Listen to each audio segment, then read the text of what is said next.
तो बोला कि मैं तो चाहता हूं जी कि तुम्हारा इस हाड़ मांस के शरीर का उपयोग एकमात्र मिशन में लग जाए।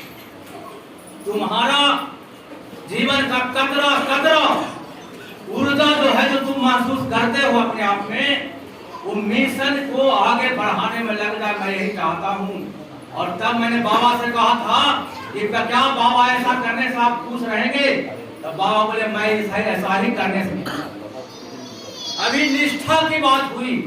आदर्श सतवर्तन ने कहा निष्ठा किसके प्रति? निष्ठा गुरु के प्रति, जिनका जन्म दिवस आज हम लोग मना रहे हैं, आविर्भाव दिवस मना रहे हैं। इनको जन्म जन्मांतर का साथी हम लोग माने हैं, असली पिता हम लोग माने हैं। और निष्ठा का मतलब होता है कि पिता के सम्मान के लिए अपने जीवन को आहुति दे देना। यही पिता के प्रति असली कर्तव्य होता है उनके बाल बच्चों। इसी पटना की धरती पर, इसी मगध की धरती पर इतिहास अगर उठा के देखिए बाबा आनंद मूर्ति जी का, तो रोंगटा खड़ा हो जाएगा। रोंगटा इसलिए खड़ा हो जाएगा कि इसी पटना की धरती पर जिसको हम जान से ज्यादा मानते हैं, पिता मानते हैं, उनको यहीं पर जहर देकर के मारने का कुत्सित पाप हुआ। इसी पटना की धरती पर काल कोठरी में बंद किया गया था और इसी पटना की धरती पर अनगिनत यातनाओं का उन पर यातनाओं का प्रहार हुआ था। ये किसी से छिपा नहीं है। इतिहास का, आनंद मार्ग का इतिहास का कठोर पन्ना पूरा लिखा है।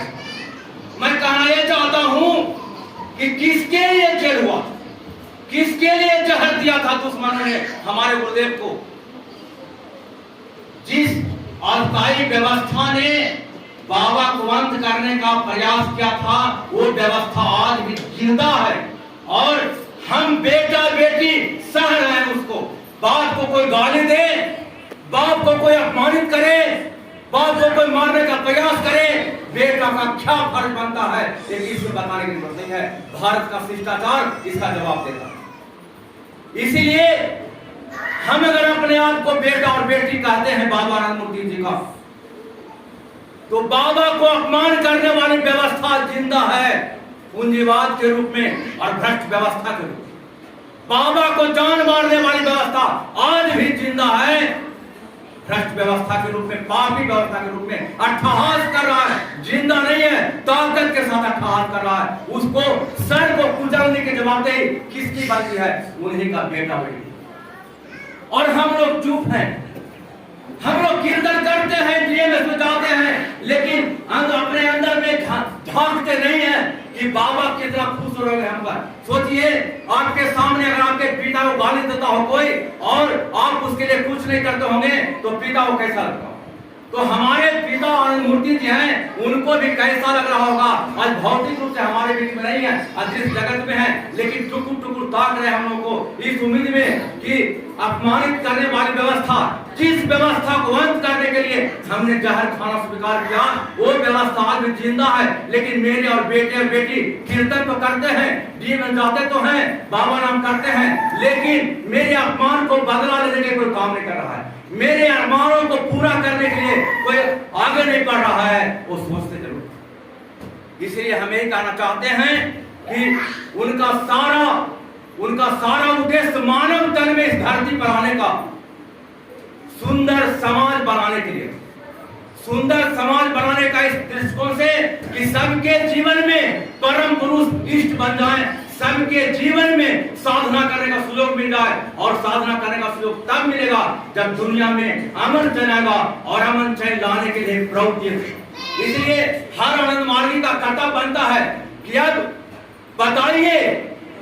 बताइए लोगों को कि आनंद मार्गी सिर्फ कीर्तनिया नहीं है, आनंद मार्गी सिर्फ आंख बंद करके 2 घंटा बैठने वाला नहीं है। आनंद मार्गी दुनिया के दर्द को भी निवारण की व्यवस्था करता है, एक किसान की समस्या को दूर करता है, बेरोजगारी को दूर करने की बात करता है, एक उन्नत संस्कार में जो हरास हो रहा है उस हरास को भी दूर करने की बात करता है, ये जो भ्रष्ट नेतृत्व है उसको भी दमन करके नैतिक नेतृत्व का स्थापना करने की बात करता है। ये जनता ने बताना पड़ेगा। तब जनता उनसे जुड़ेगी। और कीर्तन होता है, जनता को मतलब नहीं रहता है, लगता है कि ये पंथ है जो कीर्तनिया है, पंथ करता है, समाज का इससे जुड़ाव नहीं है। समाज को बताना पड़ेगा, समाज को लगना चाहिए कि ये आनंद मार्गी कीर्तन के साथ साथ हमारे दर्द के निवारण की भी बात करते हैं, व्यवस्था करते हैं। ये महसूस होगा हमारे साथ जुड़े। तो हम समाज को जोड़ने के लिए आनंद मार्ग में है। समाज के दर्द को बांट करके समाज के दर्द के निवारण के लिए आनंद मार्ग में हम लोग आए हैं, इसको समझना। इसलिए कई कर्तव्य है आनंद मार्ग लोगों का। तो हम यही कहना चाहेंगे कि अब उसका समय आ गया है। कितने लोग हैं तलवार बना रहे थे बिल्डिंग को, तो साथ में हम लोग के सत्वर्तन व्यवस्थापक थे यहाँ के, बोले सुशील इतना बड़ा हॉल तो बना रहे हैं, देखो ये कब भरेगा। ये आज देखिए खचाखच भरा हुआ था। और ये दूर नहीं, अगर थोड़ा सा हम लोग सिपाही की भूमिका में आ जाए तो पटना के गांधी मैदान में बाबा का आविर्भाव दिवस मनाया जाए। ये भी समय आ रहा है, ये समय आ रहा है, लेकिन ये समय लंबा नहीं हो, ये समय जल्दी हो जाए। इसलिए हम लोग को थोड़ा सा चहलकदमी करना पड़ेगा। चहलकदमी करके ऐसा वातावरण बनाना पड़ेगा कि पाटलिपुत्रा की धरती छोटा नजर आवे और गांधी मैदान में बाबा का आविर्भाव मनावे। एक गौरव की बात बिहार के लोग जुट रहे हैं ये बताने के लिए कि पीआर सरकार का जो आह्वान है उसके तहत हम लोग आए हैं। और पीआर सरकार का जो दर्शन है प्रभु, जिसके लिए इसी पटना की धरती पर पापी व्यवस्था ने क्या क्या नहीं किया, उसको सबक सिखाने के लिए आए हैं कि देखो तुम जिसको दमन करना चाहते थे आज उसको हम आसमान में उछालने के लिए आए हैं। 12 तारीख को महाधरना कार्यक्रम है बिहार के चारों समाज का, मगही समाज, मिथिला समाज, भोजपुरी समाज और का समाज का। और वो यहाँ आ रहा है कहने के लिए क्या कि किसानों को उसको उपजाए अनाज पर दाम तय करने का अधिकार दो।